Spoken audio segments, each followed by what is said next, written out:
মুসলিম এবং অমুসলিম তাদের মধ্যে পার্থক্য কি, এটা আমাদের জানতে হবে।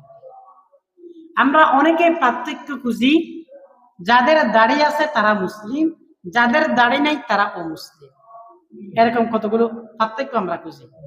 ওরে মুসলমান, বিধর্মীরাও কিন্তু দাড়ি রাখে, খ্রিস্টানরাইও দাড়ি রাখে, ইহুদিরাইও দাড়ি রাখে।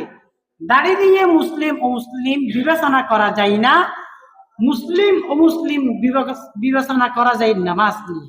কারণ নবী করিম সাল্লাল্লাহু আলাইহি ওয়াসাল্লাম ইরশাদ করেন, বাইনার রাজুলি ওয়া বাইনাশ শিরকি ওয়াল কুফরি তারকুস সালাত। মানুষ এবং শিরিক এবং কুফরির মধ্যে পার্থক্য হলো নামাজ ছেড়ে দেওয়া। অর্থাৎ একজন মুসলিম এবং মুসলিম শিরিক কুফরির মধ্যে পার্থক্য হলো নামাজ ছেড়ে দেওয়া। এটা নিয়ে পার্থক্য করা হয়।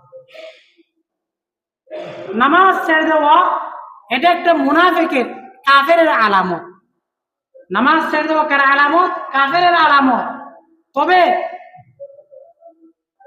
যারা নামাজ ছেড়ে দেয় তাদেরকে আপনি কাফের বলতে পারবেন না।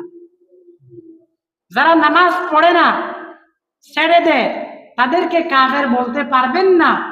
তবে সে যদি নামাজকে অস্বীকার করে, সে যদি নামাজকে যদি অপছন্দ করে, সে যদি নামাজ নিয়ে যদি ঠাট্টা বিদ্রুপ করে, অবশ্যই সে কাফের হয়ে যাবে।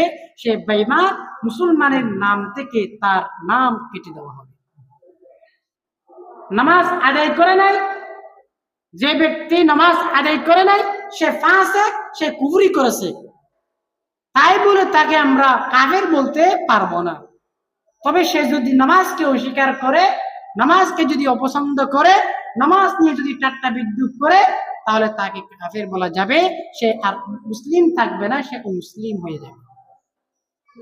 এটা হচ্ছে মুসলিম এবং মুসলিমের ভিতর পার্থক্য।